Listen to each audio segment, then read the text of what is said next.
Hey, everybody, welcome back to another episode of the Catholic Talk Show. Today, we're going to introduce you to our friend, Father Michael Nixon. That's right. We're lucky to be joined by Father Michael Nixon, the pastor of St. Dominic's Parish, and we're going to learn of his really interesting story from Hare Krishna to Catholic priest, his prayer habits, and so much more. Father Michael, welcome. Thanks for being. Great to be here, guys.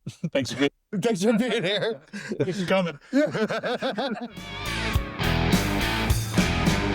All right. Well, yeah. So, it's good to have you on the show. First time on the show. No, not the first time. He was on the show one time remotely. Really? Zoom episode. I don't think you were there. It's the first time of all three of us, though. Yeah. So that's exciting. I stand corrected. Yeah. Mm-hmm. That happens a lot. So you guys went to seminary together, huh? Yeah. Yeah, we were in the seminary together. Yep. Yeah, we had a gang in the seminary that we were part of, and it was pretty rough, but we got through it, man. I think Mike was the leader of the gang. I was the money man, actually. I funded it. Seminary gang. That sounds pretty brutal. Yeah, we did not want the lakeside apartments, and we chose the ghetto, which was this middle area where we had no view of anything. Just why did you not want the lakeside apartmes? Asceticism. Yeah, we were ascetics at heart. We were making sacrifices for the Lord. Okay. Yeah, we were. I've told him, I've met a lot of the guys he went to seminary with before, and I'm like, there's got to be a 30 for 30 on that seminary class, because the stories that I hear from all the different guys, and I've traveled with a lot of these guys like Father McEwen and you, and that had to be, that's like a unique seminary class in like the history of American seminaries, it seems like. Well, especially because Ryan Delacrosse was a part of it. Let's be honest. That might be the denominator. For it. Yeah. Can I just tell a quick Ryan's real quick? So a lot of them. I'll never forget. We were on a moral theology class with Father name redacted. No, Father Steve O'Hallow. If he's listening, hey Steve, what's up, brother? And Father O'Hallow's up there, breaking down these Greek terms, kind of fundamentals of morality. We're doing Servais Pinker's Foundations of Christian Ethics. And, he's up there, and we just hear from the back of the room, boring. That's such a Delacrosse. Father O'Hallow turns, and in his mind, you can see this confusion of like, I know one of these guys didn't just say boring in the out loud for everyone to hear. And so he's like, must have been something else. But yeah, that's exactly what it was, Steve. So now you know. So he graduated top of the class, right? The great moral theologian of our time, Ryan Delacrosse. So great memories. So, but I wasn't born into seminary. I arrived there like other people. So yeah, it's been. Well, let's get into that a little bit. So where were you born? Where are you from? So I was born in California, Reedley, California. I was born at Hare Krishna. So I was not born, my name is Michael John Nixon. I was not born Michael John. I had a Hindu name, and my parents were Hare Krishnas. They got into it kind of by way of being hippies in the 60s and 70s and kind of in their own different paths. Is that like what is Hare? Hare Krishna is kind of like an Americanized Hindu cult, basically. So a guy named Prabhupada, from India, founded and had a lot of success with English-speaking people, and especially in the 60s and 70s in England and the United States. So probably the most famous Hare Krishna is George Harrison. Yeah, Beatles. Yeah. Beatles. Gotcha. My Sweet Lord, he kind of transitions into the theme song of syncretism. Absolutely. So stars in the movie Airplane, I like to say. Yeah. Oh yeah, the Hare Krishnas. So Joe Isuzu. Yes. So anyways, that was the family. I was born into that. Kind of a blended family with my two older brothers, one for my mom, one for my dad, and my older sister and myself.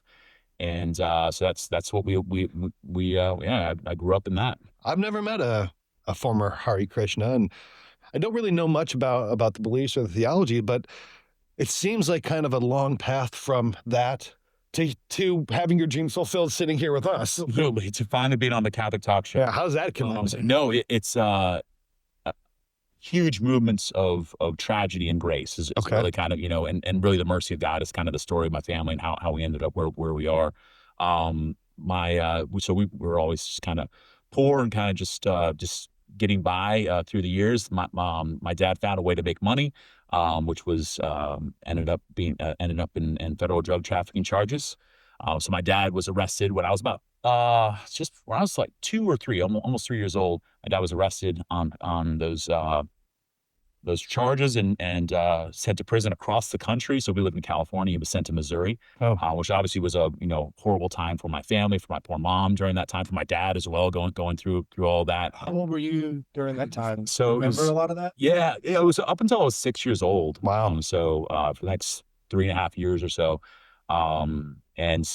but the grace of God at work there is that in prison, my dad really started asking the tough questions, as far as when you encounter suffering, that's really when any sort of worldview or religion kind of starts to you figure out how much it's worth. And so he was asking tough questions and started doing a lot of reading. He's always been into philosophy and really kind of read his way into Christianity and Catholicism. Wow. He stumbled into he had heard of like St. Francis of Assisi. I think my parents' first date was actually Brother, Sun, Sister, Moon. Okay. Which is that Italian one? Movie about Francis of Assisi. It's St. Francis of Assisi without the cross.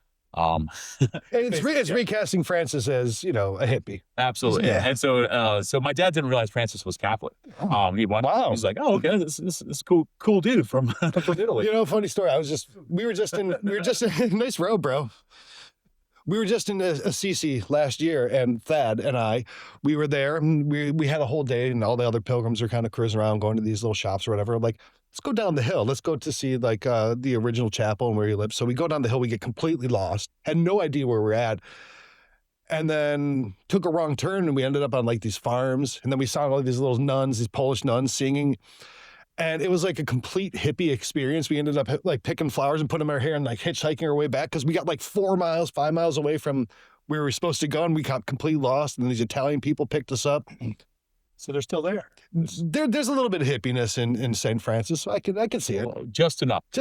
The good parts. Absolutely. So anyway, my dad in prison, asking tough questions. He stumbled into the church a lot through the theologians and mystics of the church, Thomas Aquinas and John the Cross and Teresa of Avila. Wow. And so my dad became Catholic in prison. And was there any like pretext? Were they Christians when they were born, or? My dad had no religious foundation at all. He found out in prison that he actually been baptized, kind of an emergency baptism as a baby, but had nothing. Wow. Connection at all. My mom had grown up Catholic and had walked away from the church. So anyways, when my dad got out, he kind of began the process of bringing the whole family in together. So I was baptized with all my siblings at St. Mary's Catholic Church in Visalia, California. We were living up in Badger, California, up in the foothills of the Sierra Nevada mountains, and we would drive down the mountain like the Beverly Hillbillies to go to mass. And was that kind of weird for you guys? Like, hey, dad's out of prison and we're now becoming Catholic, and he was doing this other stuff. So the integrity of all that, just kind of question that, because you were raised and born Hare Krishna, so that's probably what you knew and thought like, wow, right, apostatizing. So it was so we really did, because we lost all of our friends. We lost, there was definitely a divide that happened. And I think my dad has shared this before, that for the change that had happened to him while in prison, as far as becoming a believer, becoming a man of like, that was more of a convincer for my mom than any sort of theological reasonings that he had for why we need to become Catholic. I think you mentioned like me cutting the grass, had more impact. And so we could definitely see that, the difference between my dad before and after, because, the whole drug culture and was part of our life before that. And so him getting out and becoming a man of always been a good man, always been a good father, but just a man of even greater integrity and prayer and seriousness about his faith, continues to be that today. And so that kind of led the way for us. And then my mom, once she caught the fire, she's all in. So so it's that was kind of the sort of the opening for our journey of faith as a family. It's a little like St. Ignatius, I mean, he was laid up, got his leg all busted up, and he's in there, and he's just got these books and nothing to do. And you hear a lot of people in similar situations, whether they're captives, whether they're prisoners, whether they're convalescing, that's that time that, God finds that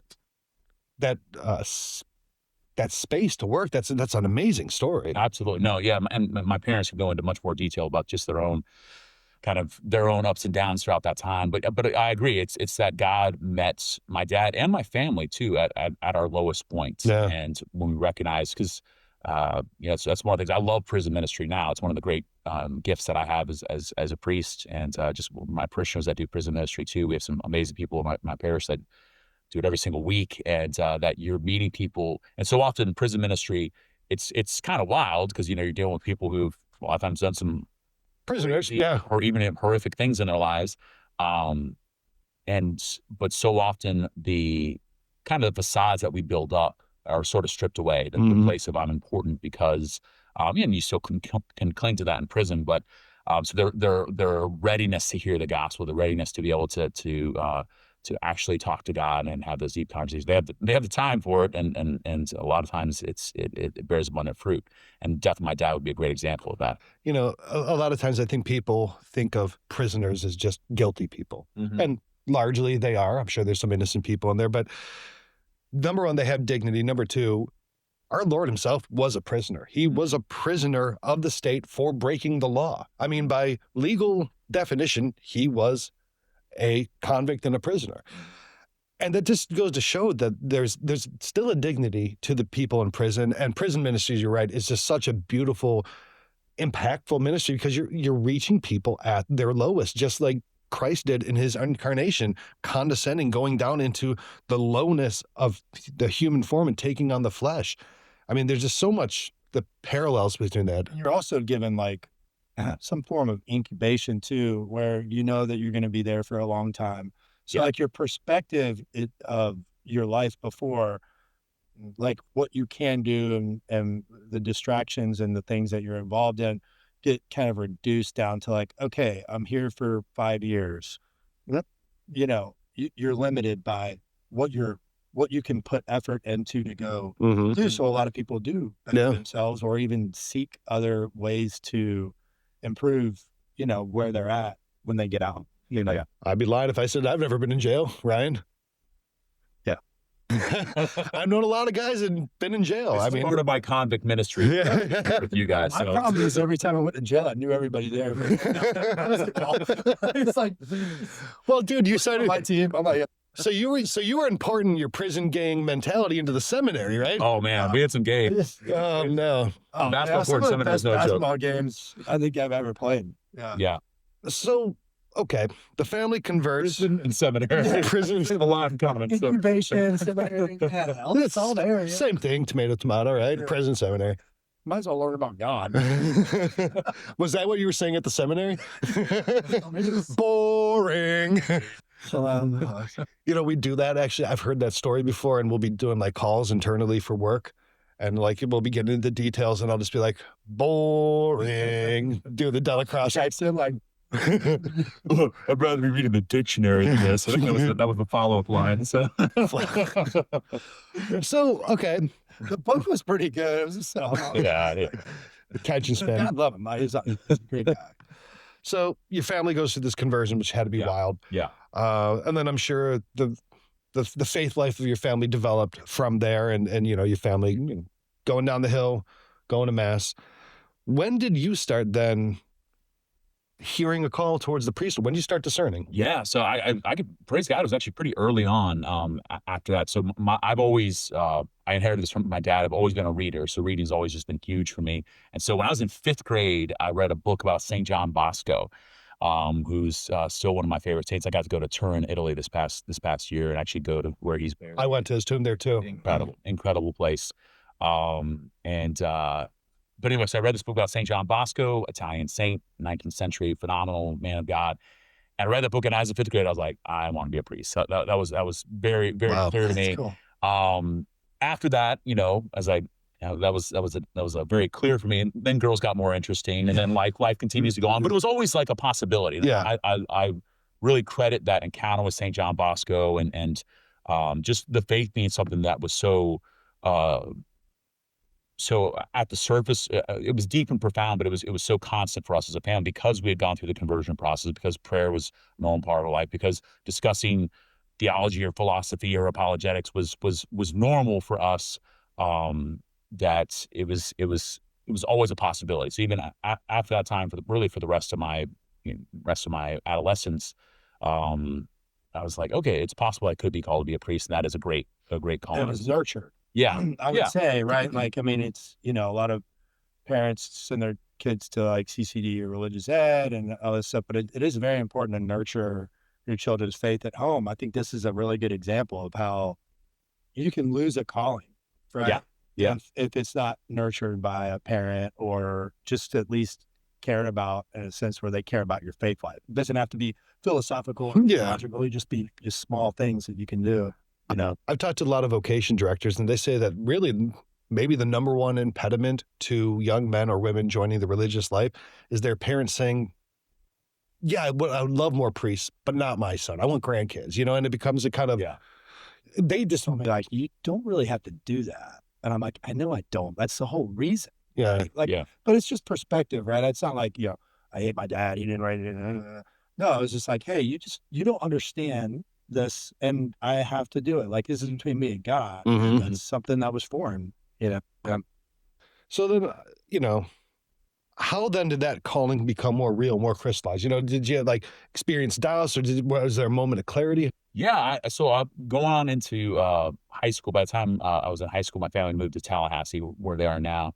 And I was really blessed in that there was a great youth group at my parish there in Tallahassee, Good Shepherd Parish in Tallahassee.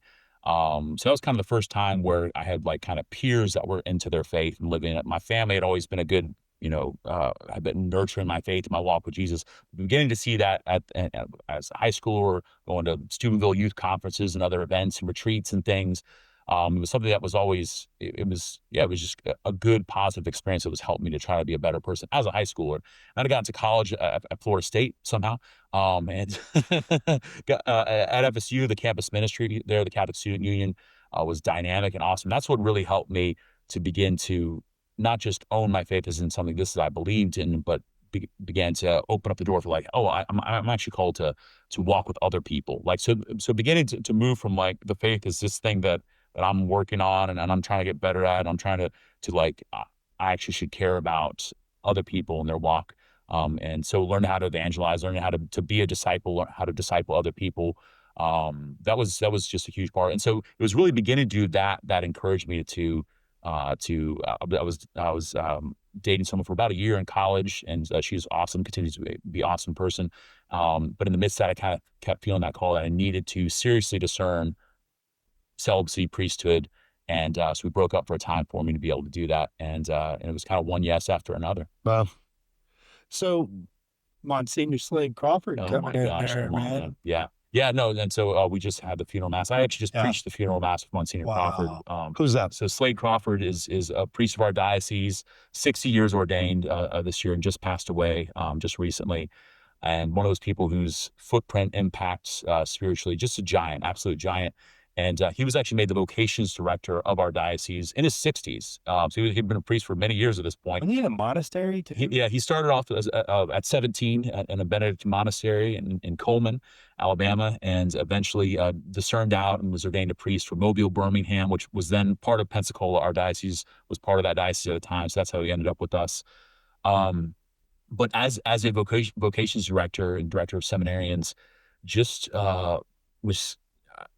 opened us up to the richest tradition of Catholicism, to John of the Cross and the soul of the apostolate and all of the papal documents, and just teaching us who were guys discerning, but then also eventually seminarians, how to enter into silence, how to pray, how to watch a sunset and watch the stars come out, and just to learn how to be in touch with the Lord in all the ways that He's speaking.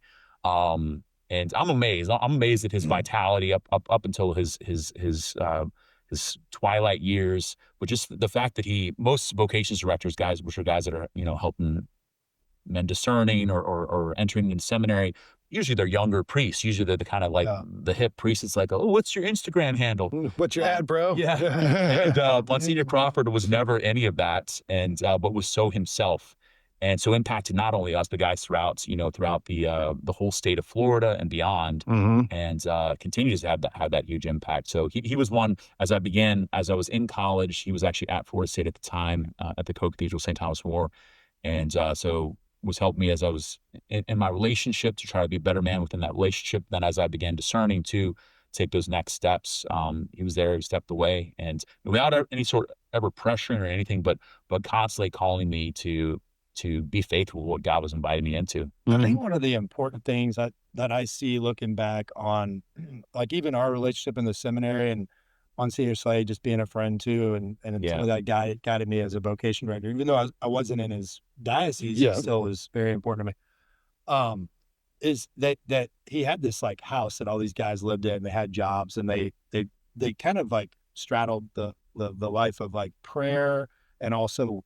Sounds like a Benedictine. Yeah. It does. It is. Yeah. And so like when we got to seminary, like I just had a Eucharistic conversion. I'm like, oh my gosh, I've been looking for this my whole life. And then I'm like, I'm at adoration for 2 years. I'm not being nurtured by anybody at the time. And so I go into the seminary with like eyes wide open, like I'm going to learn about this. And so we're in all these classes and everything, and they know like more than the teachers do, and I'm just sitting there listening to them going back and forth. I'm like, how do they know so much, And then, but I think a lot of it was like I think he called it a propedeutic year, which has since been adopted, I think. Yeah, seminary it was our diocesan formation house, which actually, is now kind of part of the propedeutic program for the program of studies for the seminarians. But even before that, other dioceses in Florida, Orlando and St. Pete, I think specifically had already adopted that kind of and that's specifically like basically you're living in a house as young men, you're taking jobs somewhere, you're coming back, you're praying as a community just like you would at a monastery or in a religious order. It's almost like a novitiate type thing to the diocesan. You learn how to pray a holy hour, you learn how to be with brothers, how to have arguments, how to be responsible for things, and particularly at that time, 18, 19, 20, and your mid-20s, when there's not a lot in the world that's helping men to become better men. Right. That's even for guys that didn't end up going on to be priests, like Ryan or other guys too, that spent time in the formation house, help them be better men, better disciples. And we usually end the summer, because the summer was kind of the intensive time of that with a trip. Probably the most legendary one was we went out to the Grand Canyon. So Monsignor Crawford, it was there was 3 vehicles in total, 15, 16 guys. Caravanning all the way out to the Grand Canyon, trying to follow that man, Slade Crawford, rest in peace. While he's driving this V12 truck that some parishioner lent him, and I was in a 4-cylinder van that we rented, trying to follow him through Houston or through other places across. I mean, it was nearly impossible. But we made it, man. We made it by the grace of God. No cell phones. No cell phones. No, nothing, nothing, man. And but just such profound gratitude, and I said this in my homily at his funeral mass, that what he had said and what ended up being, he'd mentioned this before, what he wanted on his tombstone. It's a great question to ask, like, what do you want on your tombstone? And he said, I know what I want on my tombstone: priest of Jesus Christ. And that's it. That's what's on his tombstone there in Fort Walton Beach, Florida, where he's buried. And he lived that, man, and that was all of his humanity was brought out into that. He's one of one, but he just reflected the Father's heart so beautifully in the love of Jesus. I shared in the homily too, just I probably went to confession to him more than anyone else my entire life through the years.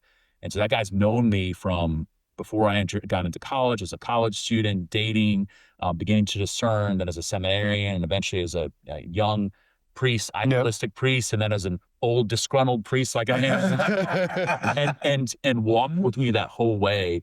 And every time I went to confession with him, there was to just be met by the love of God in such a profound way. And I'm so grateful. And I will say this, not to talk too much about Monsignor Slade Crawford, but I moved to DC and I went to a party, and it was all Catholics, and there was kids running around, and they're like, Slade, come here. I was like, who names their kid Slade? I was like, why did you name your kid Slade? And they're like, we lived in Tallahassee and we knew this priest. Wow. And they named their kid after him. My godson is Joseph Slade. Yeah, named after him. So so he's got an impact. Yeah. Oh yeah. He's had an impact. Families, so many. Yeah.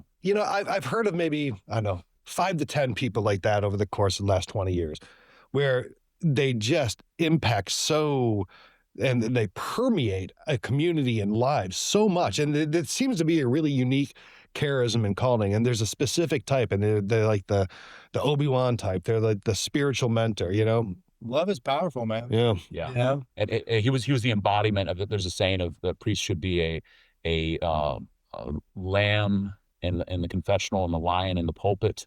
He was someone who preached with a gravitas. That's I mean, even if you didn't understand what he was talking about, and you're like, oh, this is important. Whatever it says is important. But in the confessional, again, just the mercy of God. That's a great saying. So beautifully displayed. So yeah. Now, we want to take a quick second just to mention the sponsors of the Catholic Talk Show. The first is Exodus 90. Exodus 90 is a program designed to get men to find true freedom through prayer, asceticism, and fraternity. This year's Exodus starts on January 5th, so you're going to want to sign up, and we've got the link for you to where you can sign up 100% free and see how Exodus can lead you and other men to more freedom. It's CatholicTalkShow.com/Exodus 90. You know, Ryan, you've done this program before and I've done it. It's a program that helps you get rid of the things in your life that are holding you back and preventing you from being the man that God intended you to be when he created you. They're holding you back from being the man who's the kind of man who leads his family, has the best relationship with his wife, with his children, and with his community and with his church, and most importantly, with his God, you know? Yeah, and giving things up, you know, it's some cold showers, media, different things like that. What you do is you're inviting space for God to come into your life. And when this happens, amazing things happen in your life. That's you right. know? Over 250,000 men have taken Exodus 90 and done this 90-day program and radically changed their lives and found true freedom. This program was developed by former seminarians where they were taking practices that they were taught in the seminary to really prepare themselves for prayer, prepare themselves for the priesthood, and to be a higher version of the man that they are. And this program's changed so many lives. And look, they've got great things. If you don't have any men that you think that would do this with you, they have a fraternity finder. But it's not just about that 90-day period. They have challenges all throughout the year, whether it's during Lent or Advent, during the summer. They have all sorts of different ways to help you really invigorate your life as a man in prayer life. Exodus 90 is a great thing. They made a huge impact on the church, and we couldn't speak highly enough about them. And we encourage you to try that out. Go get the app and see if this is something that can really light you on fire and lead you out of the spiritual wasteland of Egypt and get you into that freedom that the Exodus promises. You know, it's a great program. So many men that we know have done it, and it's really changed their lives. Yeah, I think a lot of the church and society as a whole has lost a sense of fasting, has lost a sense of just separating yourself from the distractions of the world. And I think this is a wonderful program. It's laid out very simply for you and some other folks to do, other men to do from your parish, or even finding a fraternity near you. That's right. Now, the other sponsor of this episode is Hallow. Hallow is the world's #1 prayer app. Over 1 billion prayers have been said through this app, and you've seen this app everywhere. It was the #1 app in the App Store, a prayer app. Can you imagine that? And that's the kind of impact that Hallow is having. They're using the modern technology to bring prayer into the lives of people who so desperately need prayer. So if you're looking for something to maybe reinvigorate your prayer life that's gone a little stale, or if you've never really known how to pray, this app has a feature that will help you, from morning prayers, meditation, rosary, daily scripture, podcasts. You can find the Catholic Talk Show on their podcast section. They have sacred music. They have sleep meditation and prayer stories. They got people leading prayer like Jonathan Rumi and Bishop Barron and Mark Wahlberg. They have celebrities. They have leaders in the church. And there's so many features on there. They have children's content. Lots of great stuff on there, Ryan. I know that you and your family have used it for years. Yeah, we have. You know, it started out with Lectio Divina, which has been a prayer very close to my heart. That back when I signed up before they even sponsored the show. Yep. And it's grown exponentially, and they have things in Advent and Lent, challenges throughout the year. That's right. To help you grow in your faith, Bible studies. I mean, there really is something for everybody. And, you know, just turning it on every day and trying something new and finding your, you know, the way to use the app and the rhythm of your prayer life, it's all there. The music's fantastic. I put my kids to bed with the Divine Mercy Chaplet. My wife prays the rosary with our children, Mark Wahlberg. She likes him. So with that, but yeah, I mean, like, you know, try it for free, give it a shot. You're not months free, right? 3 months. Yeah. You're not going to regret it. Absolutely. Yeah. So that's CatholicTalkShow.com/Hallow. So you enter seminary at the discernment and his encouragement, and this guy's there, Yeah. right?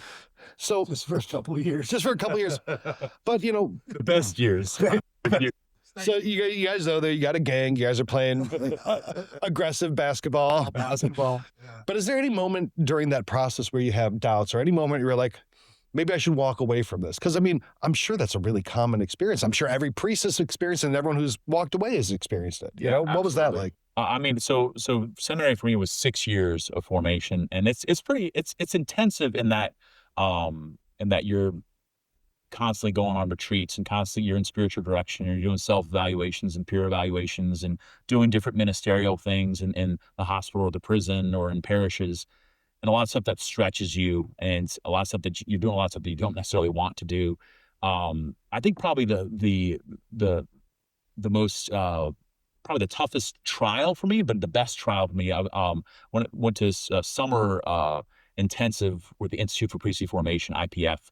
It's a great organization. They basically they use the campus for Creighton University in Omaha. But John Horn and Rich Kabuzda and Kata Canavin, just some great people that founded this, really, and their goal being trying to help priests, seminarians, and then priests have this radical reorientation of their lives around Jesus Christ, around the relationship with the Lord, which can kind of get lost in the wash of all the things you're doing and being trained to be a priest. So kind of helping guys who've been in seminary to sort of refocus that. So they start with an 8-day retreat, a directed retreat, and they really kind of press into the Ignatian exercises and Ignatian discernment from St. Ignatius of Loyola.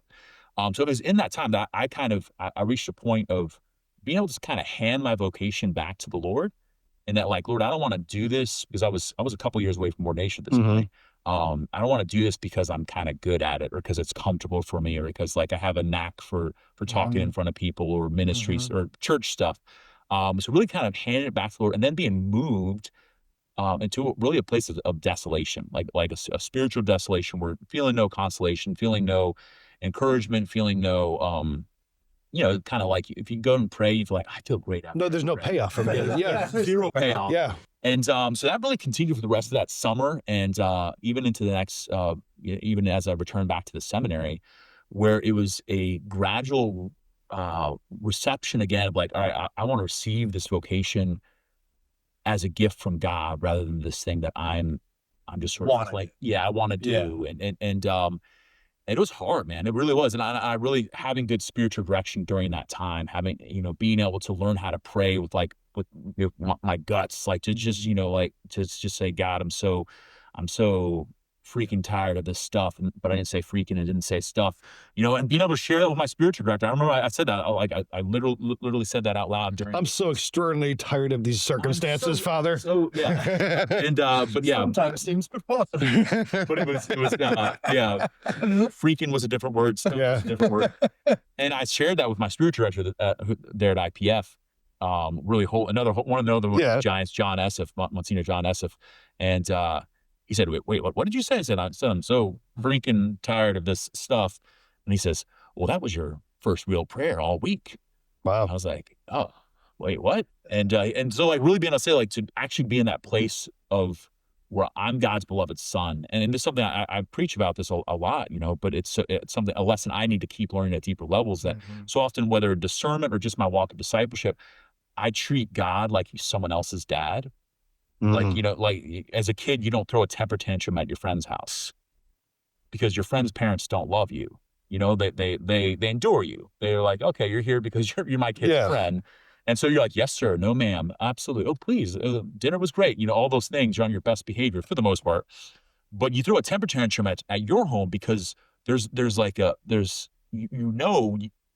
safe in order to do this. You're full extent of your emotions, even despair and anger and hatred and rage. You can let it out. It's kind of ugly when it happens, but your parents are going to be like, all right, that's it. No more. Time to go home somewhere else. Yeah. Time to go home. Yeah. You are home. Yeah. So in a sense, so often for myself, and I know a lot of other people too, treating God that way, I can't really be real with him. I can't really just let it all out in front of him. I have to mind my P's and Q's. And then obviously there's, in the context of reverence and respect and things, but being able to have that freedom to say, like, oh, God actually loves me. I'm actually his beloved son. I can act, and that goes to the worst parts or the deepest and darkest parts of my own heart, That's what allowed me to begin to relearn this vocation, as I'm called to be a priest from that place, not from like, I'm going to be on my best behavior. I'm going to be really good. And then God's going to love me. It's like, he already loves me at my worst. And then he's inviting me, do you want to follow me in this way? Wow, it's always an invitation. Yeah. I have a similar story. I think this is really good for our audience too, because I think a lot of people go through that dynamic, and I did too as well. Sister Joyce said I couldn't sing, and then I had to return this and that and get the bass. And I was like, you have big bass player energy, by the way, dude. You really do. I was mad about some other stuff. Yeah. Yeah. And I went to Father Mike Moore, and I was just like, this is trash. Like and I just went off on him because he was my spiritual director. And he's like, have you told Jesus that yet? And I was like, no, why would I do that? And he's like, why don't you go try? Just go and tell him exactly what you're telling me. Be as truthful and honest as you can and say anything you want, right? And I did that, and I sat there, and I just got put back together, and I knew that he was there in that. And I had no idea. And again, I think this is good for all of our listeners, because it's like, he was like, he became human. He experienced all of these things. Mm-hmm. It wasn't like to be like, hey, I'm Jesus, I became human, haha, and I got resurrected. It's like, no, he's experienced all these things. He's been angry. He's been desolate. So like when you are speaking to him that way, even like, I even do that before Mass now. I'm like, what do I have that's like really deep in my heart, that things that I hate, or people that I'm just having problems with, or whatever. And then I use whatever words I can with him just to express exactly where. And then when I receive the Eucharist, I feel like I'm doing this the right way, because now I have a Father who loves me, and he can engage in that because I'm allowing him to. I was just new for me too. I experienced something like that too just recently, and it was kind of different from my normal prayer. I'm a pretty by the numbers guy, right? I'll say my prayers in Latin, so type of guy. But I went to in order with a pipe, proper amount of times. You'll get used to how we do things around here the right way. But I went to the seminary for All Souls Day, and I walked around for about an hour. And it goes up and down hills, and I was just walked around for an hour. It was nice retreat. And then, I was praying the whole time. I put on some Dies Irae and my headphones and just kind of getting into it. And nothing was clicking. Nothing was sparking. I'm like, I'm here surrounded by all my people. They're all dead. I'm really trying to get in. I'm like, yeah, but okay, I'm just kind of here. And then I switched gears, and it got real familiar, like in a way that I typically don't do. And I can't really recall where I ever have, where I'm just like, direct, very like almost kind of like, hey bro type conversation with Jesus. And it felt like he responded in that same place. So I can see what both of you guys are saying, that it's like when you treat him like someone else's father, which is a great analogy, you're always putting up a wall. You're putting up this guard that that dynamic is tough to understand because he's like the Father. Yeah, right? you want to be on your best behavior. You go to church, and you're a part of a family that's not your family necessarily, and then you can navigate through those dynamics and not really have that impact with your relationship with God, because you don't feel comfortable sharing it as if you were in somebody else's house. Yeah. So I do think that's important. To be fair, though, to Sister Joyce, you cannot sing. I can't. I told her I could. You cannot sing. I've been karaoke sing with you, and tears in my face, dude. Father Michael, we went to the Sikh conference in St. Louis, and it was late, and we hadn't really eaten, and there's like 4 or 5, 6 of us guys, and their only place open was this like bar next to the place we were staying. They had pizza. So we're like, okay, let's go in there and order pizza, bring food back to the place, whatever. And they happen to have karaoke going on. So we're like, while we're waiting for these pizzas, Ryan's like, I'm going to go up and sing karaoke. And this was Sikh. There's thousands of college kids in that town. And this place probably had 200 college kids in there. I was so embarrassed. I'm not even kidding. He goes up and sings, and every single one of them walked out to where there was no one left in the bar besides us guys. When I sing karaoke, you guys like, hey, you're doing it, bro. Get out. Yeah, man, way to go, bro. So I've always wanted to sing. Yeah. And I sing songs that other people can sing with me. You're very considerate. I like act it We used out. to jam out to Knocking on Heaven's Door, by the way, back in Yeah. Seminary. Yeah. So that's what happened. Dylan or Guns N' Roses?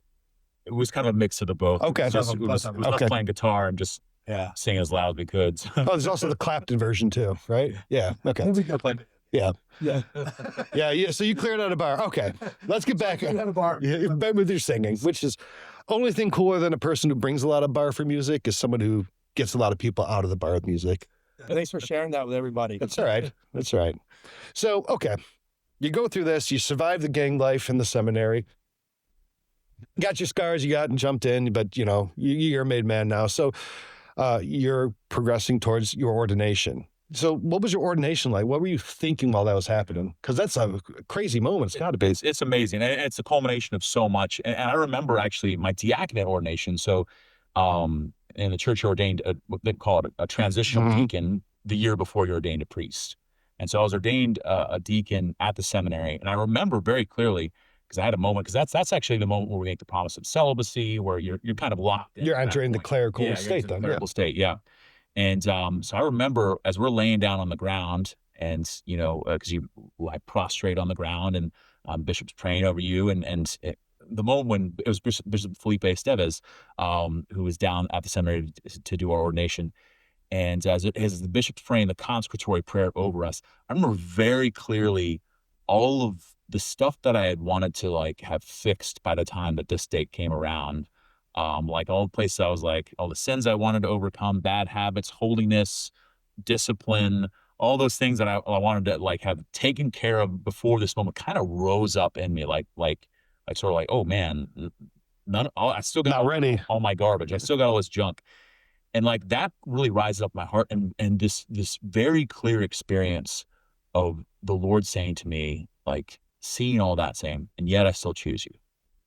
And so experiencing God choosing, not look how perfect I am, God. Now you can use me as a deacon for your church. But all I could really present to the Lord was coming back to this was my weakness, was even my sin, and my need for his mercy and him choosing me from that place, which is just, is something I all these things are things I need to remind myself of daily. And I don't, unfortunately, but it was so clear. Yeah. You can text me every day. Yeah. Remember, all you got is your sin, bro. Father Michael, got a lot to work on, bro. Bro. Ding, ding. Yeah. I think that's a really great concept, is that allowing God to choose you. So often we think, okay, yes, I'm going to choose God. I'm going to choose to be good. I'm going to choose to go to church. And there is an effort. There is a participation in grace, but grace is a gift from him given freely. We can choose to participate in it, but allowing our will to be in union with his is much more important than us saying, God, you know what? I'm going to give you a shot. Yeah. There's a big difference there in that mindset. Mm-hmm. Yeah, absolutely. And just experiencing that really over and over again. In a sense, every day I get to be immersed in that. Every time I come to mass, every time I pray, it's that he's been watching me. He's been with me the whole time. When I pray, it's just kind of when I kind of take stock of what's already been going on, or sort of open myself up to that. But yeah, that moment at my ordination was continues to be such a clear, just insight into it's that peek behind the curtain of what's actually happening. And it's God knowing me at my worst, knowing my weakness, knowing my brokenness, and still choosing me.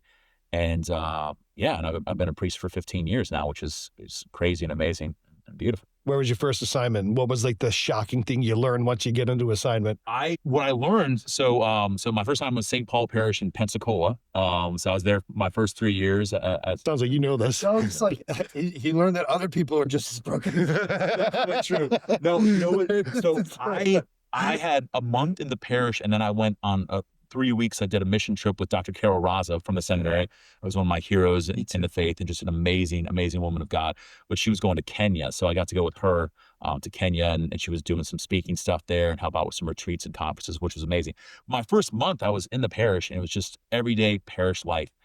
And what I kept saying to people, they're like, "How is it? How's it going?" And I said, "It is way better than I thought it was going to be." Wow. And I thought it was going to be really good. I was like, "Oh, priesthood's not going to be great.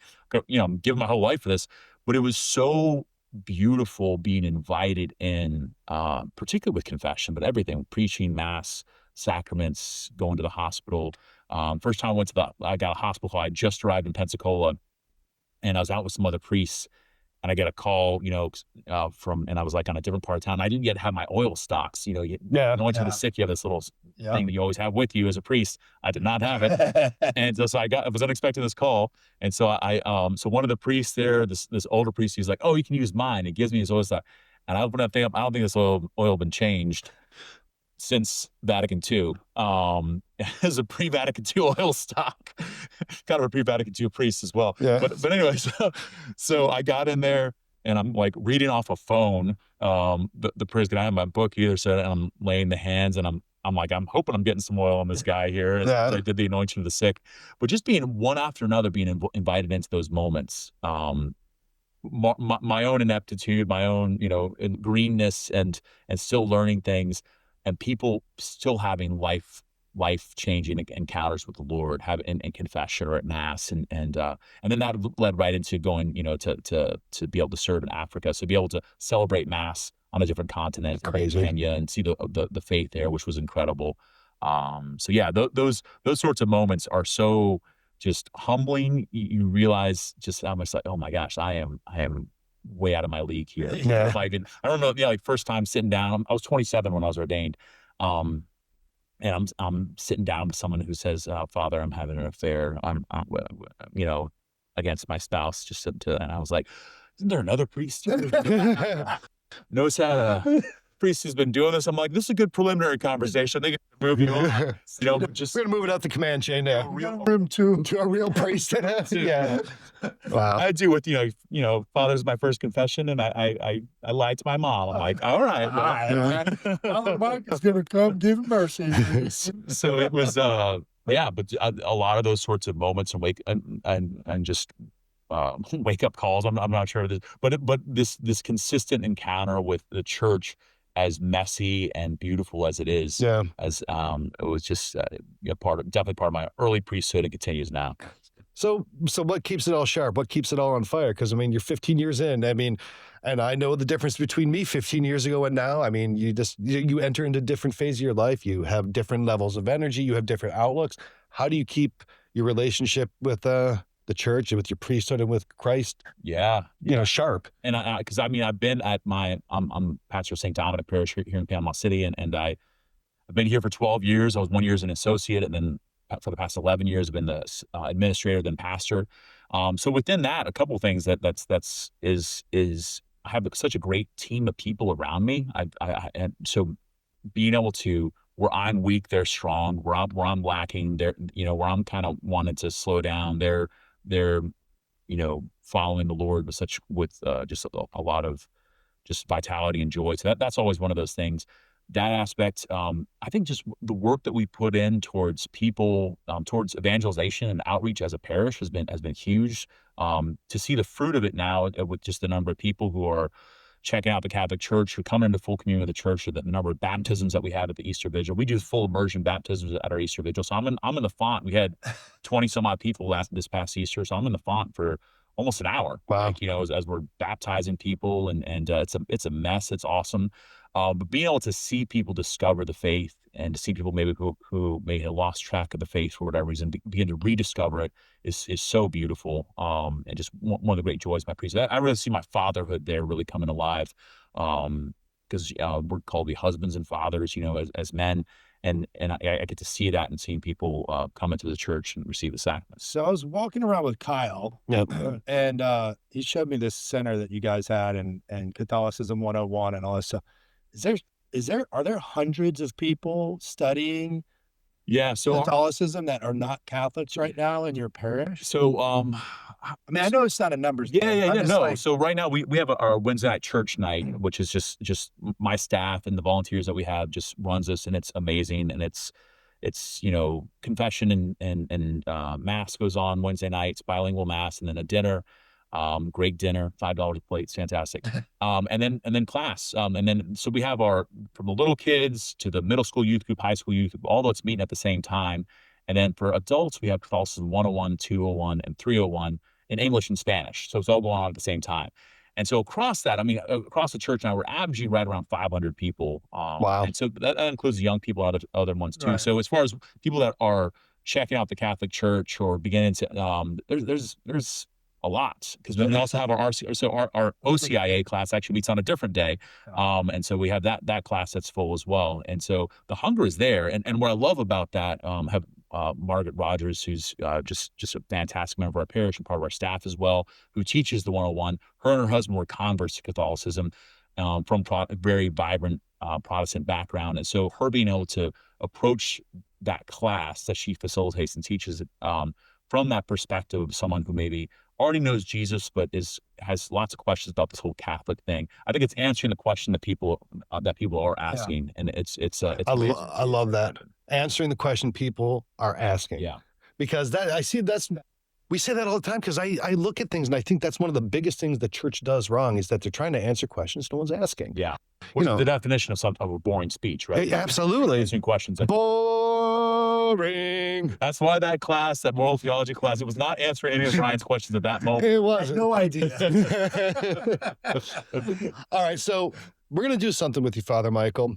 We're going to put you through the Inquisition now. But before we do that, if you're watching this, I want to make sure you click the like and subscribe button. It's the easiest way that you could participate in the mission of the Catholic Talk Show. It helps us reach a lot more people. It helps the daunting algorithm of YouTube get defeated by our good work, our good content. And also, if you want to support the show, you can go to catholictalkshow.com/Patreon. It's your support is the only reason that we're able to do this. We're able to travel. We're able to get editing done. We're able to keep the lights on. We're able to do any of it. So your participation is just absolutely critical for us to be continuing. And we got a lot of great gifts to give you in return: coffee cups, hoodies, mugs, sacramentals, all ways of us. I and Dela Cross come sing for you as well, maybe. That's kind of like almost like a protection racket tier on Patreon. It's like, donate $50 a month or he'll go and sing. It's not a benefit, it's a threat. Positively negative. Positively negative, yeah. So catholictalkshow.com/Patreon. We appreciate your prayers. We appreciate your support. Couldn't do it without you. And then one last thing, we've got the pilgrimage coming up to the Holy Land next year. If you want to join, it's going to be very limited. Go to catholictalkshow.com/Holy Land. That's going to be June 10th to the 20th, 2026.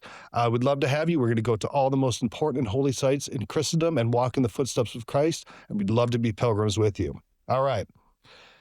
There's that pleasant stuff out of the way. Now, so nervous.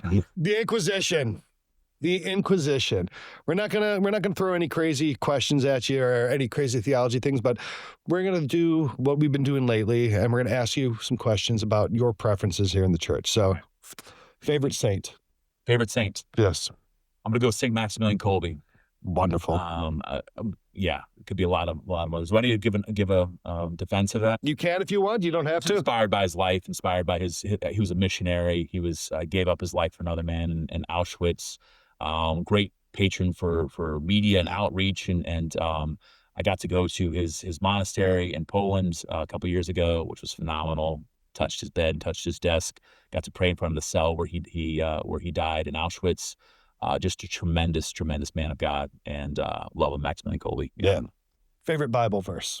That's really good. You know, I'm vibing with in Psalm 46. It has this line, "Be still, know that I'm God." And I did a sabbatical this year. I took I was almost 4 months away from the parish, where I was able to pray and reflect and learn and get a little bit better at Spanish, and I recognize how much my life is hurried and is noisy, and I really want to make that normative for me, where I'm spending more time in silence and stillness with the Lord. I'm not there yet. That is more aspirational quote than something I'm living. All right, favorite hymn? Ooh, I'll say, "Oh God, beyond all praising." Yeah, it's a good one. You're the second one in the Inquisition to say that. Nice. Favorite church you've ever went to? Oh man, my church, St. Dominic Catholic Church in Panama City. All right. Thank you. That's it. I'll leave that there. That's another nice one. That's a great. Some okay ones. That's a great answer. St. Mary Major is pretty nice. Yeah. Sorry, whatever. Lent or Advent? Whoa. I'm gonna go Lent. Okay. I'm gonna go Lent. Yeah, I like Lent. And then finally, if, and God willing when, or if you don't want it, but if you're ever elected Pope, what name would you choose? if I was ever elected Pope, what name would I choose? I would choose Pope Paul VII. That's kind of what I would. Well, no, he wanted to be Pope Paul VI II. That's what he chose. You got like the same. Well, you guys could both. Yeah. We could I have. didn't know I could have gone to 7. I thought I. You had to go Pope Paul VI. Well, that wouldn't be square because then that would be Paul the Like a slash. 36th, right? Yeah. Yeah. So no, you want to be Both my love for St. Paul and my love for Paul the Sixth as well. And Yeah. I mean, John Paul the Third would be amazing, but I'm kind of like, I can't 7 of those. John Paul II the second. There's 17. Yeah, Benedict the 17th. Those are all good. those are good, but I like it. That's what I thought you were going to say. All right. I used to be all up on the Cardinal Ratzinger. Oh yeah, I was on that channel. Yeah. We were in seminary together when Ratzinger became Benedict the 16th, and it was a full blown riot in the seminary. Yeah. We were parading through Crying. the streets, holding up Ratzinger books. It was a whole thing. The Red Dogs were doing a prancing riot. They had to get the hoses out. Ring the alarms. You guys are hitting your cups on the down in the not the lakeside. Yeah. And we get up. And then you and Father McEwen, you guys were like pulling shanks and all the stuff. Yeah. He didn't even look our way when he walked through. First time I ever met Father McEwen, another guy but he was lakeside, right? Yeah. He was like, First time I ever met him, it was in the hotel lobby in a hotel in Atlanta where he got Ryan in a chokehold. he was there, but he didn't see what happened. But Oh, you were there too. parish, Oh yeah, a divine parish. Amazing parish, yeah. Parish, yeah. Wow. Again, we got to have He was wrestling me at like 1 o'clock in the morning, showing me like moves he was making from like jiu-jitsu or something. jiu-jitsu or something in the lobby. And security walked over. He's like, "What are you guys doing?" Well, he was dressed in his, clerics. He's beat me up or something. He's like, no, like, They're like, Father, thank you for subduing this crazy drunkard. We'll take it from here, Father. Yeah, that's kind of the vibe that happened. those are my boys. Again, we got to have a 30 for 30 on that seminary class. yeah, solid. All right, well, Father Michael, this was super interesting. It was really great to get a chance to know you. I've met you a bunch of times, but to really hear your story really gives me the opportunity to know a lot more about your charism, about your priesthood, and you as a person. So thanks for sharing that with us. And I'm sure everyone listening got a lot out of it too. So really, really super impactful stuff. Red Dogs for life. That's See you next week. Thanks for joining us.